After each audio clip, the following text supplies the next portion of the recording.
Dear student, उम्मीद करती हूँ आप सब खैरियत होंगे। तो कल मैंने वीडियो पोस्ट नहीं की थी क्योंकि थोड़ा नेट का इशू था। तो आज मैं आप सबके पास वीडियो एक पोस्ट करूँगी। तो आज का हमारा लेक्चर है वो क्या है, वो है कंजक्शन। मैंने इससे पहले आप सबको लेक्चर दिया था, वो क्या था, प्रपोजिशन। ठीक है, तो आज का लेक्चर हम स्टार्ट करते हैं। स्टार्ट करने से पहले मेरी आप सबको एक रिक्वेस्ट है कि मेरा एक यूट्यूब चैनल है, आप काइंडली वहाँ पे जाके मेरे यूट्यूब चैनल को सब्सक्राइब तो करें ना, क्योंकि आप सबकी सपोर्ट की मुझे नीड है। ठीक है, so now we start our topic. So जो कंजक्शन है, ठीक है, कंजक्शन। अब कन को छोड़ के एडजेक्शन को देख लें तो इसकी मीनिंग क्या होती है, ज्वाइनिंग वर्ड्स। ठीक है, क्या होती है, ज्वाइनिंग वर्ड, मिलाने वाला वर्ड। ठीक है, अब ये किसको मिलाता है, ये ज्वाइन करता है, किसको, वर्ड्स को ज्वाइन करता है, फ्रेजेस को ज्वाइन करता है, क्लॉज को ज्वाइन करता है, या एंड सेंटेंस को ज्वाइन करता है, या आपस में ज्वाइन करता है। ठीक है, अब आपको ये पता है कि वर्ड क्या है, फ्रेज क्या है, क्लॉज क्या है और सेंटेंस क्या है। ठीक है, जिनको पता है सो वेल एंड डन। ठीक है, अगर जिनको नहीं पता तो मैं आपको बता देती हूँ। ठीक है, सो जो वर्ड है ये बेसिकली एक लेटर्स का समूह है। ठीक है, लेटर्स का ग्रुप है जो मीनिंगफुल लेटर, मतलब लेटर मिलाते हैं। ठीक है, आपस में हम लेटर मिलाए और जिनकी मीनिंग बन गई उसे हम क्या कहते हैं, वर्ड कहते हैं। आपको डेफिनेशन भी देख लें कि a group of words which give complete meaning that is called, sorry, a group of letters which give complete meaning that is called word. ठीक है, जो मीनिंगफुल सेंस दें उसे हम क्या कहते हैं, वर्ड्स कहते हैं। और ऐसे ही सेंटेंस क्या है, सेंटेंस वो है जैसे कि मैंने लेटर मिले तो वर्ड बना, जैसे मीनिंगफुल फ्रेज भी दिया। ठीक है, ऐसे ही वर्ड्स मिलके क्या बनता है, वर्ड्स के अंदर ज्वाइन होते हैं, वर्ड्स मिलके वो क्या बनाते हैं, सेंटेंस बनाते हैं। ठीक है, पर उन्हें मतलब जो वर्ड्स मीनिंगफुल सेंस भी दे, जैसे कि अब मैं बोल रही ईटे, एप्पल,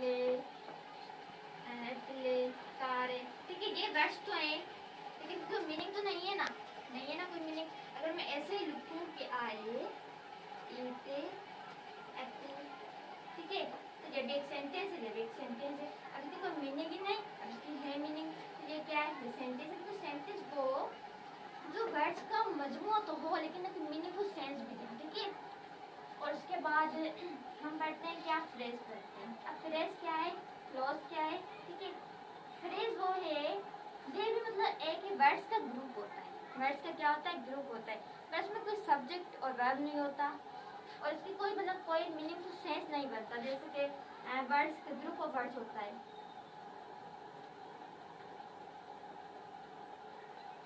वर्ड्स, ठीक है, ग्रुप ऑफ वर्ड, पर नो मीनिंगफुल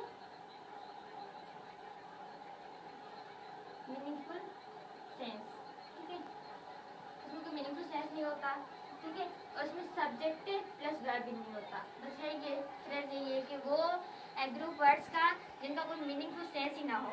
और उसके बाद क्लॉज, तो जो क्लॉज है, क्लॉज भी क्या होता है कि क्लॉज भी वर्ड्स का क्या होता है, समूह होता है, वर्ड्स का ग्रुप होता है, लेकिन उसका कभी मीनिंगफुल सेंस मिलता है, कभी मीनिंगफुल सेंस नहीं मिलता। ठीक है, इसमें सब्जेक्ट और वर्ब दोनों होते हैं। जैसे एक ग्रुप ऑफ वर्ड होता है क्लॉज में, लेकिन कभी मीनिंगफुल सेंस देते हैं, कभी मीनिंगफुल सेंस नहीं होते। इसमें सब्जेक्ट प्लस वर्ब दोनों होते हैं। ठीक है, और कुछ डिपेंडेंट क्लॉज होते हैं, कुछ इंडिपेंडेंट क्लॉज होते हैं। ठीक है, जैसे इंडिपेंडेंट क्लॉज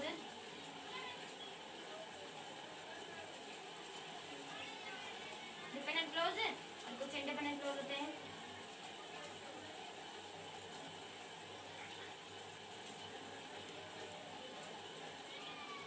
क्लॉज होते हैं, अच्छा, जो इंडिपेंडेंट क्लॉज होते हैं वो मीनिंगफुल सेंस देते हैं और जो डिपेंडेंट क्लॉज होते हैं वो मीनिंगफुल सेंस नहीं देते। ठीक है, क्योंकि वो इस पे डिपेंड होते हैं, डिपेंडेंट इंडिपेंडेंट क्लॉज पे डिपेंड होते हैं जो डिपेंडेंट क्लॉज हैं। ठीक है, अगर मैं एग्जांपल से आपको समझाऊं, जैसे कि if he comes, if he comes I will.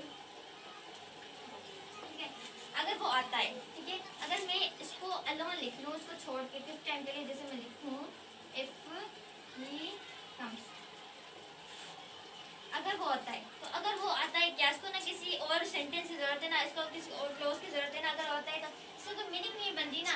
इसलिए क्या है कि ये इंडिपेंडेंट, सॉरी, डिपेंडेंट क्लॉज है, डिपेंडेंट है, और ये क्या है, आई विल गो, मैं जाऊँ। ठीक है, तो ये क्या है, डिपेंडेंट क्लॉज है, और सॉरी इंडिपेंडेंट क्लॉज है ये।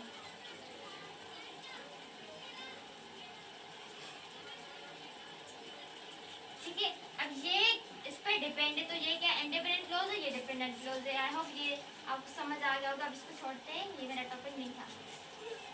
मेरा टॉपिक ये था कंजक्शन वाला, ठीक है। तो जैसे मैं अब कंजक्शन मैंने बता दिया कि ज्वाइनिंग का काम करता है। जैसे मैं बता एग्जाम्पल है ये कि I eat mango, I like mango and banana, ठीक है। मैं लाइक करती हूँ मैंगो को, मैंगोज को और बनाना को, ठीक है। तो ये एंड क्या है, एंड ने इधर काम किया है ज्वाइनिंग क्या, ठीक है, ज्वाइनिंग क्या। तो ये क्या हो गया, कंजक्शन, कंजक्शन हो गया। और जैसे कि शी इज पुअर, वो मतलब गरीब है, बट ऑनेस्ट है। तो बट ने क्या किया, इन दोनों सेंटेंस को आपस में क्या कर दिया, जोड़ दिया, ठीक है। तो ये क्या हो गया, कंजक्शन हो गया, कंजक्शन हो गया। डू यू वांट टी और कॉफी, तुम टी चाहते हो या कॉफी चाहते हो। तो और ने क्या किया, कंजक्शन मतलब ज्वाइनिंग का काम किया। तो ये क्या हो गया, कंजक्शन, कंजक्शन। और इसके अलावा जैसे I was late, I was late but because the bus was late, मैं लेट था क्योंकि बस ने लेट की थी। बिकॉज ने क्या किया, इधर ज्वाइनिंग का काम किया। तो ज्वाइनिंग का जो काम करता है वो क्या होता है, कंजक्शन। जैसे कि इफ यू वर्क हार्ड, अगर तुम मेहनत करोगे, ठीक है, तो यू विल सक्सेस, तो कामयाब हो गए। तो इसने क्या किया, इन दोनों सेंटेंस को क्या किया, अपन ने जोड़ लिया। तो ये क्या होगा, कंजक्शन। और लास्ट सेंटेंस हमारा है आई कॉल्ड यू, मैंने, तो मैं कॉल की थी, मैंने आई रीच स्कूल, जब मैं स्कूल पहुंचा। तो मैंने क्या किया, आपस में इन दोनों को जोड़ दिया। तो ये क्या होगा, कंजक्शन, ठीक है। तो आई होप आप सबको ये लेक्चर क्लियर हो गया होगा। उसके अलावा मेरे एक यूट्यूब चैनल है, आप काइंडली मेरा यूट्यूब चैनल को सब्सक्राइब करें। उसका नेम बायो में दिया हुआ है, फिर भी मैं आपको यहाँ पे बता रही हूँ, ठीक है, education.power5। So kindly subscribe my YouTube channel.